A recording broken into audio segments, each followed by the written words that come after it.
wonderful thing about getting more time and sitting in a room with people who have voted with their feet to grow their muscles and connect people that care about it is we can introduce more modules. And so, for example, in this call, we've talked that we need to invite people. We can talk more deeply. What does that invitation look like? And what kind of people should we be inviting to that are particularly powerful? I'll give you an example, Jessica. I'm certain, given all of your success to date, that you can look back in the last 30 years and there was a mentor or someone senior to you professionally that made what you now may recognize as a totally innocuous invitation to a conversation or to a lunch or to a phone call. And that was deeply meaningful to you when you were 25 or in grad school and was just trying to get that credential done. For example, we can go more deeply and recognize, well, where are these invitations that are waiting to happen that may take even less than 15 minutes that can meaningfully shift a life? And an invitation from an elder, for example, is a great example of that. Another way we can go deeper is we know we need to invite people to things, but what kind of things? Because you and I, Jessica, get invited to things all the time where people are often spending thousands or tens of thousands of dollars to create an event, and we can't wait to leave. And hundreds of people hours are invested, venues are prepared, and we're like, oh my gosh, you want to go somewhere and actually just get iced tea? So we're going to talk about what do those events need to look like so that you're not investing this time, extending invitations, and what you want to happen there is actually going to happen. And I'll give you a hint. It's largely the exact opposite of the convention of the kind of events people create. Because what I found is people are assigned to create events, have no philosophy, may have no experience, and they're just doing what they see on TV. And so what we get is events that Jessica and Charles just want to leave.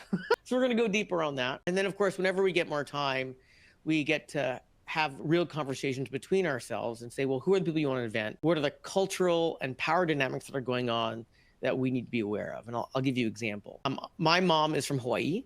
And so I grew up in a home that has what we call Ohana Welcome. And Ohana Welcome is I treat people who come to our family like their family. And that sounds great, right? I found out when I went to the East Coast that when you're a guest, the role of a good guest is to allow the matriarch, or very often it's allow the matriarch to present an experience. And if I were to so much carry a soiled plate to the kitchen, I'm insulting her efficacy as a host. Well, in my home, it's exactly the opposite, because you know what family does? Family helps clean. Neither of those are bad and neither of those are good.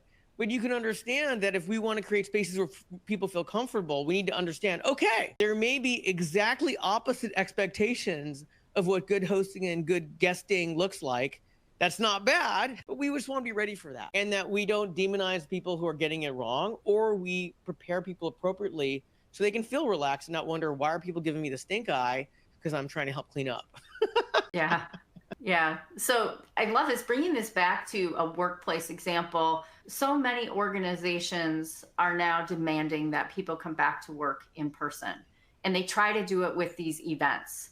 What advice do you give, in addition to some of the really good tips, having a meaningful invitation, making sure you're designing in a way that actually connects people in a meaningful way? Are there any other things that you would suggest to the health promotion professionals listening today who are trying to engage people more effectively in their in-person events? And what are the principles that they can apply? Yeah, absolutely. So this is a real challenge, because I'm learning there's an assumption if we just physically bring people together, what we want to have happen is going to happen.